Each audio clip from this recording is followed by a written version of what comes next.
ચાલો lecture number 6 ધોરણ number 11 chapter number 7 મોટાભાગના જીનીના દાખલા કન્સેપ્ટ આજે કમ્પ્લીટ.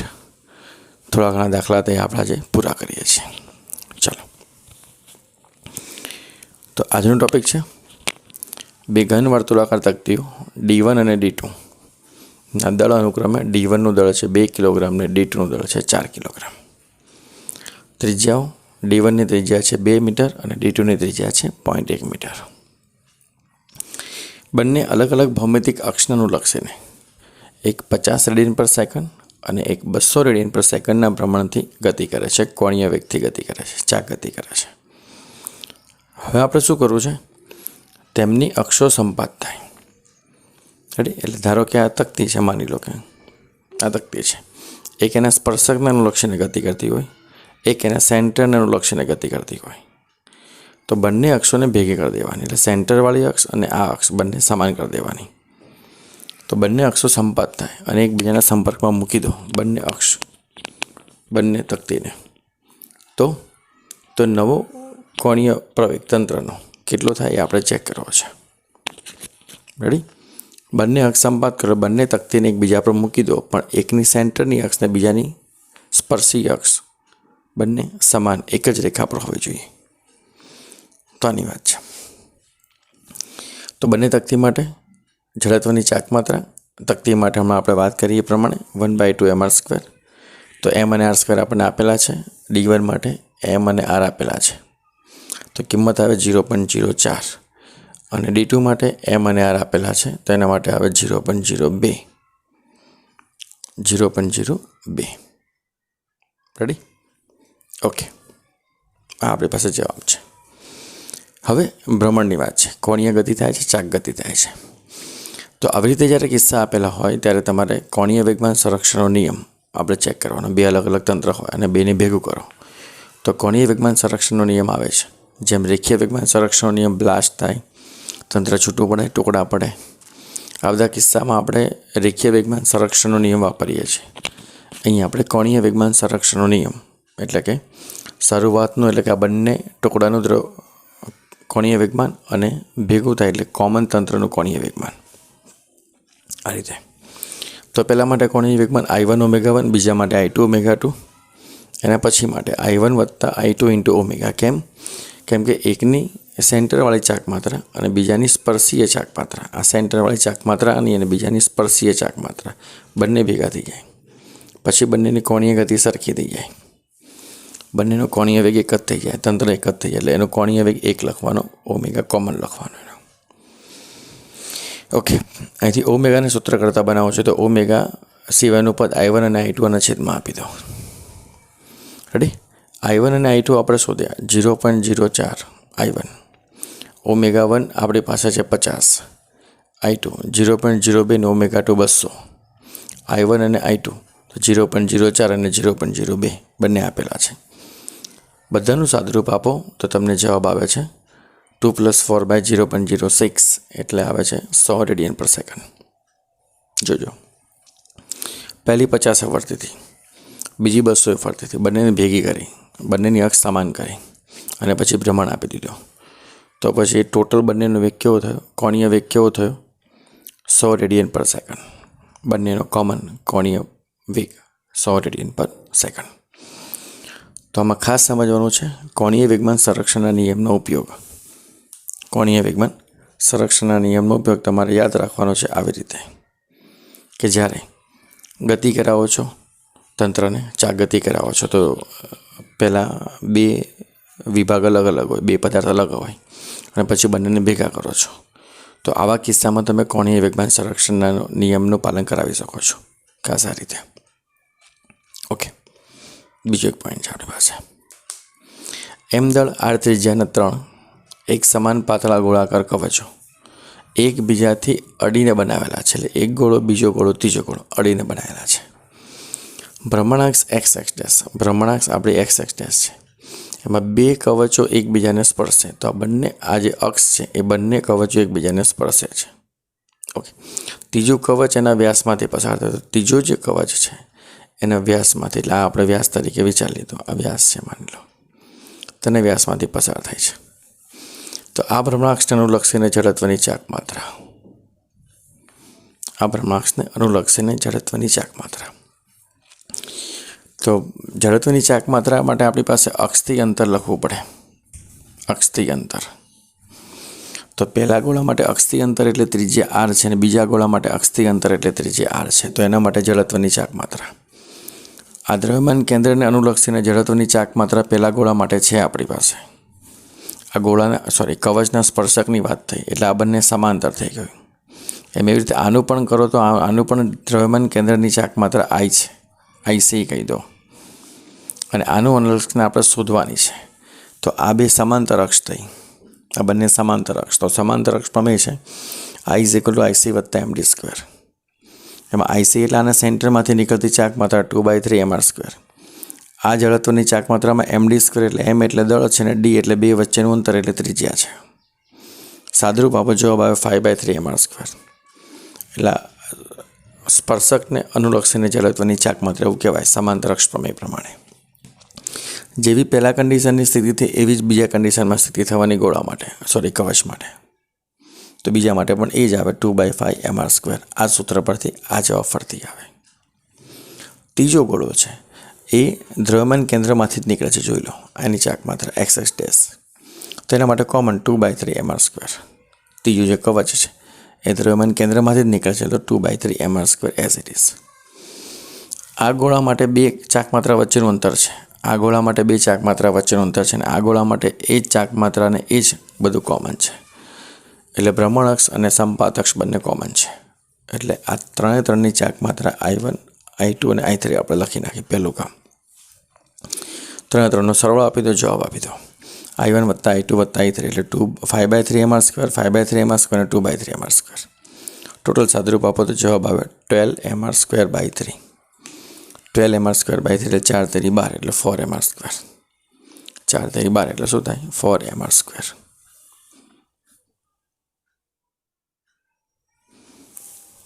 રેડી? તો આમાં ખાસ ધ્યાન આજ રાખવાનું છે. આ ગોળાની વાત છે. આપણે જે અક્ષને અનુલક્ષીને શોધવાની છે એ આ કવચના સ્પર્શકની વાત કરે છે. તો સ્પર્શકને અનુલક્ષીને ચાક માત્રા સેટ કરવી પડે. તો સ્પર્શકને અનુલક્ષીને ચાક માત્રા એટલે કેન્દ્રથી પસાર થતી ચાક માત્રા આપણે IC કહેવાની અને સ્પર્શકને અનુલક્ષીને ચાક માત્રા એટલે આપણે I કહીએ છીએ. એ I આપણે શોધી. સેમ ટુ સેમ આના માટે કોમન થાય. પણ આ જે ચાક માત્રા છે એ તો આના કેન્દ્રમાંથી જ નીકળે છે. તો એ ચાક માત્રા એના કેન્દ્રમાંથી નીકળે તો એને આપણે I કહીએ છીએ. IC ને I બંને કોમન. તો આના માટે આ I1 અને I2 અલગ અલગ પડે પણ આના માટે I1, I અને IC બંને સમાન થાય. આના માટે I અને IC બંને કેવા થાય? સમાન. એટલે કોઈ ઇસ્યુ છે નહીં. ઓકે. ત્રીજો પોઈન્ટ. પોઈન્ટ 45 ત્રિજ્યાવાળી અને જડત્વની ચાક માત્રા 3 હોય તેવી વર્તુળાકાર પૈડાવાળી એક કાર છે જે 54 કિલોમીટર પર કલાક 54 કિલોમીટર પર કલાક એટલે 15 મીટર પર સેકન્ડ બ્રેક લગાડતા ગતિ કરતી હોય છે. તો એને બ્રેક લગાડો છો. બ્રેક લગાડો એટલે અંતિમ વેગ 0. t = 15 સેકન્ડમાં સ્થિર થાય છે. તો એ પૈડાનો ટોર્ક કેટલો? અહીંથી ગતિ કરીને અહીંયા સ્થિર થાય તો એ પૈડું જે ભ્રમણ કરે છે એનો ટોર્ક કેટલો એ આપણે સેટ કરવું છે. હવે બ્રેક લગાડવા માટે જે કે બાહ્ય બળ આપો છો એ ગતિની વિરુદ્ધ દિશામાં આપો તો બાહ્ય બળ લાગે. રેડી? એમ અહીંયા એન્ટી ટોર્ક કહેવાય. અહીંયા શરૂઆતનો વેગ આપેલો છે, અંતિમ 0 છે એટલે અહીંયા જે ટોર્ક આવે ગતિની વિરુદ્ધ દિશાનો ટોર્ક ક્રિએટ કરવું પડે. જવાબ માઇનસ આવે. આ યાદ રાખવાનો. ગતિની વિરુદ્ધ દિશામાં ટોર્ક આવે. ઓકે. ટોર્ક માટે સૂત્ર છે I α અને આલ્ફા એટલે વેગનો ફેરફાર ભાગ્યા સમયગાળો એટલે ઓમેગા - ω0/t. ઓમેગા એટલે અંતિમ કોણીય વેગ. અંતિમ કોણીય વેગ બ્રેક લગાડો એટલે 0 થઈ જાય. શરૂઆતનો કોણીય વેગ એટલે v = r ઓમેગા. તો ઓમેગા = v/r. તો શરૂઆતનો વેગ છે v0 અહીંયા આપેલો છે. 54 કિલોમીટર બાય કલાક એટલે 15 મીટર પર સેકન્ડ એટલે 15 v/r. r એટલે ત્રિજ્યા આપે છે 0.45. રેડી? અને સમય t એટલે આપેલો છે 15 સેકન્ડ. એટલે ફરીથી આ ઓમેગાનું કન્વર્ઝન વી બાય આરમાં કરવાનું, કેમ કે આપણને ઓમેગા આપેલો નથી, વી આપેલા છે, તો એનું કન્વર્ઝન વી બાય આરમાં કરીને સાદરૂપ આપવાનું. ટોર્ક માઇનસ છે એટલે તમને ખબર પડવી જોઈએ કે ગતિ ધીમે ધીમે ઘટે છે, વેગ ધીમે ધીમે ઘટે છે, પ્રવેગ ધીમે ધીમે ઘટે છે. એટલે 6.67 ન્યૂટન ઇન્ટુ મીટર આપણે મૂલ્યની વાત કરવી છે, તો મોડ કરીને સાદુરૂપ આપવું 6.67 ન્યૂટન મીટર મૂલ્ય મળે આપણને. દિશા યાદ રાખવાની, તો ગતિની વિરુદ્ધ દિશામાં, ઋણ છે એટલે ગતિની વિરુદ્ધ દિશામાં. એક પોઈન્ટ આ છે. હવે બીજો પોઈન્ટ, આ દાખલો કંઈક અલગ કન્સેપ્ટનો છે, થોડો ધ્યાનથી વિચારજો. એમ દળ આર ત્રિજ્યાની પાતળી એક ઘન વર્તુળાકાર તકતીમાંથી આર ત્રિજ્યાવાળું એક છિદ્ર કાપી લેવાનું છે અને એને દૂર કરી નાખો. તો જે બાકીનો ભાગ વધે એના સમતલને લંબ તેના કેન્દ્રમાંથી પસાર થતી જડત્વની ચાક માત્રા કેટલી? રેડી? એકદમ ધ્યાનથી.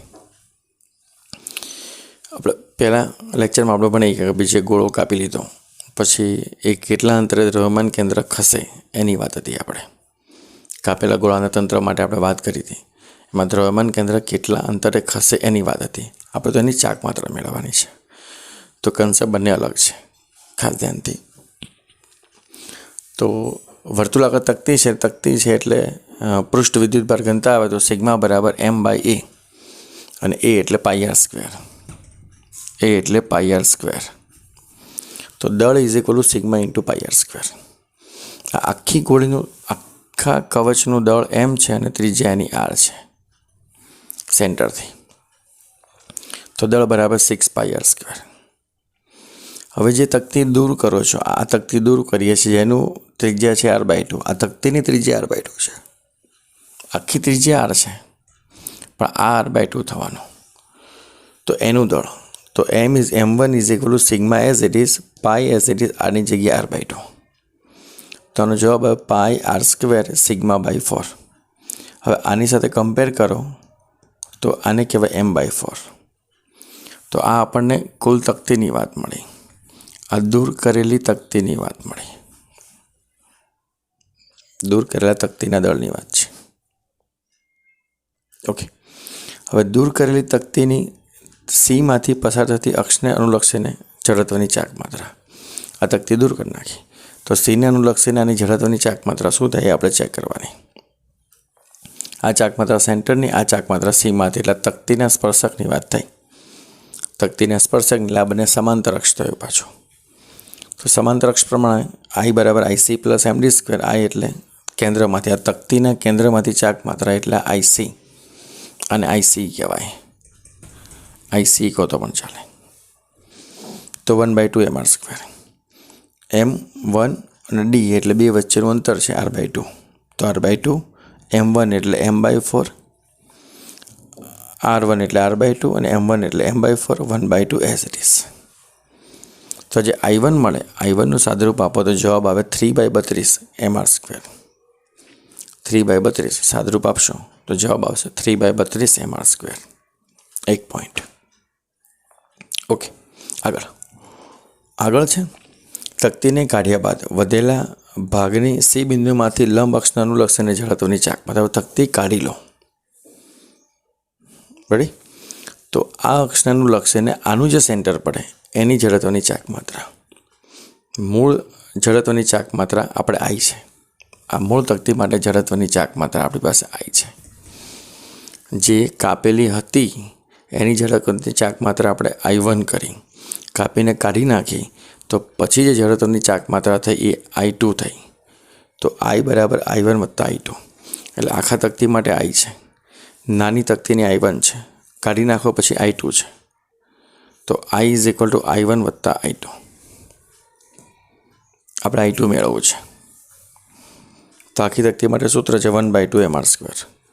કાપેલી તકતીનું છે 3/32 mr સ્ક્વેર. I2 આપણે મેળવવાના છે. તો I2 બરાબર 13/32 mr સ્ક્વેર. I2 બરાબર 13/32 mr સ્ક્વેર. રેડી? એક ટોપિક આ છે 13/32 mr સ્ક્વેર માટે. આ ખાસ ધ્યાનથી, કન્સેપ્ટ થોડો અલગ છે, કન્સેપ્ટ થોડો અલગ છે એના કરતાં.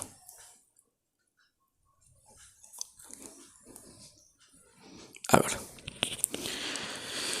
હવે પછીનો ટોપિક છે 50 સેન્ટીમીટર ત્રિજ્યાવાળી એક વર્તુળાકાર તકતીની ધાર પર સ્પર્શીય ટોર્ક લગાડતા તે સમતલને લંબ કેન્દ્રમાંથી પસાર થતી અક્ષાનુલક્ષીને આલ્ફા બરાબર 2 રેડિયન બાય સેકન્ડ સ્ક્વેર અચળ કોણીય પ્રવેગથી ચાક ગતિ કરે છે.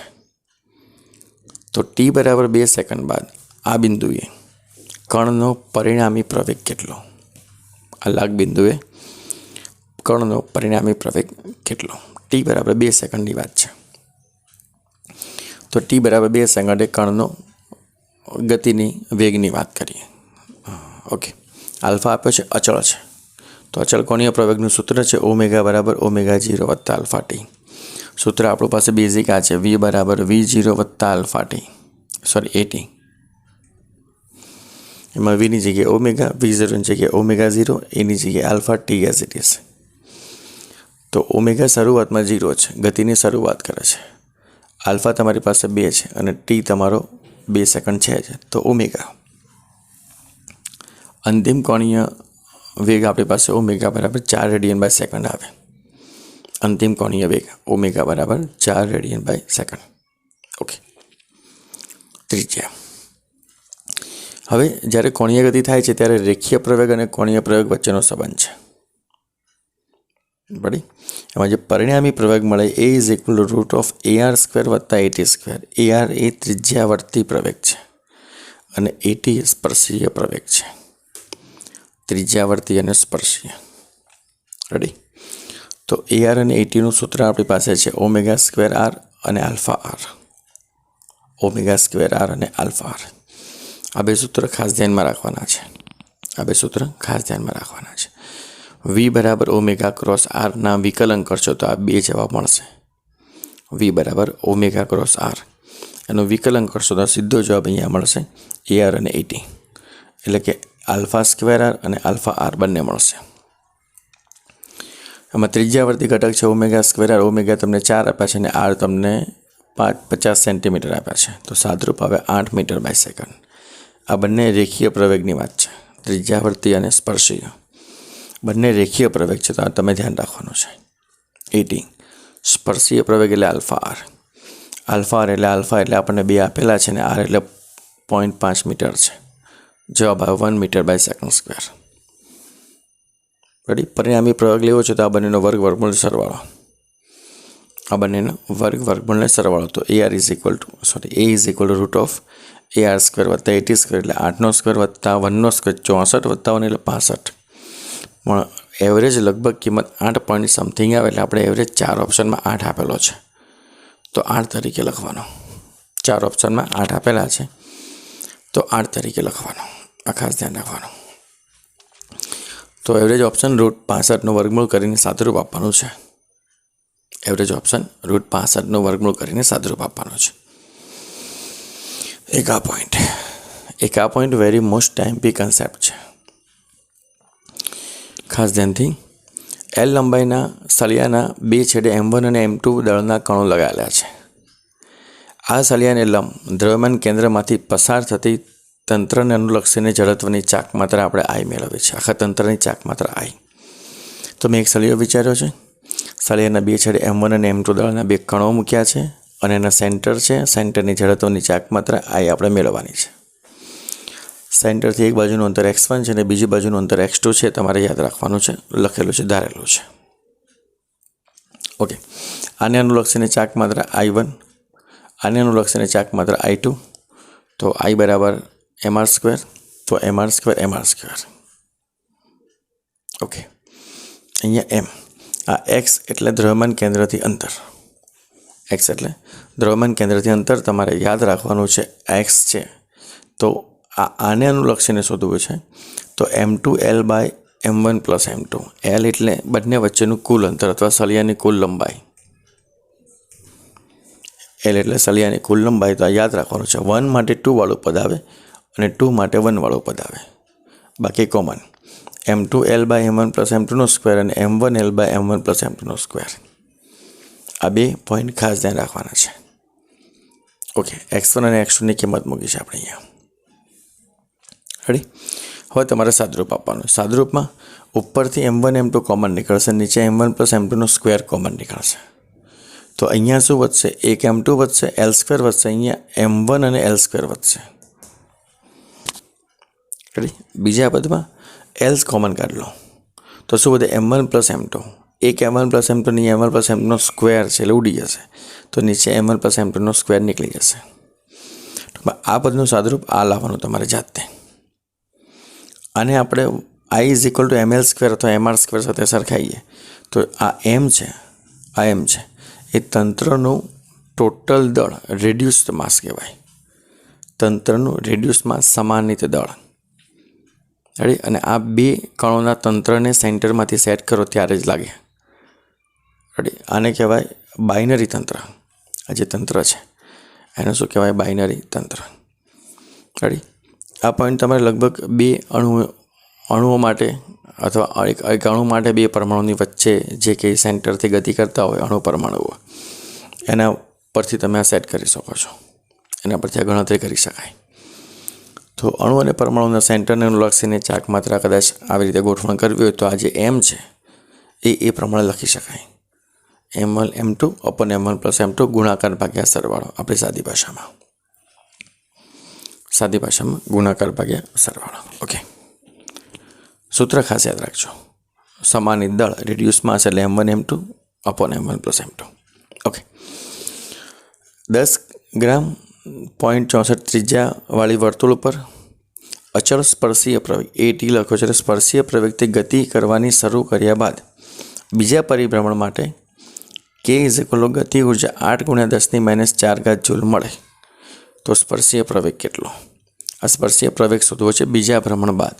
પહેલી ગતિ થાય, પહેલું ભ્રમણ પતે પછી બીજા ભ્રમણ બાદની વાત છે. તો કાર્ય ઉર્જા પ્રમેય છે W = ΔK. ΔK એટલે 1 ગતિ ઉર્જા. ગતિ ઉર્જા એટલે 1/2 I⍵². રેડી? આ 1/2 I⍵², એમાં I એટલે mr². શબ્દ સમજો. આ I એટલે mr². થોડું કન્વર્જન ધ્યાનથી. ઓકે, તો 1/2 mr² ω². એટલે સૂત્ર છે આપણી પાસે અચળ પ્રવેગી રેખીય ગતિનું સમીકરણ ω² - ω02 = 2α θ. રેડી? અને શરૂઆતનો વેગ તો 0 છે એટલે કાઢી નાખો તો ω² = 2α θ. તો ω² = 2α θ લખી નાખ્યો. Okay, ready? એમાંથી r છે ને r² છે ને બે ભાગ પાડી દો. એક r m સાથે રાખો ને એક r આલ્ફા સાથે આપી દો. તો mr × mr r alpha, mr × r alpha × theta. આ 2 અને 2 જતા રહેશે, આ 2 જતા રહેવાના. રેડી?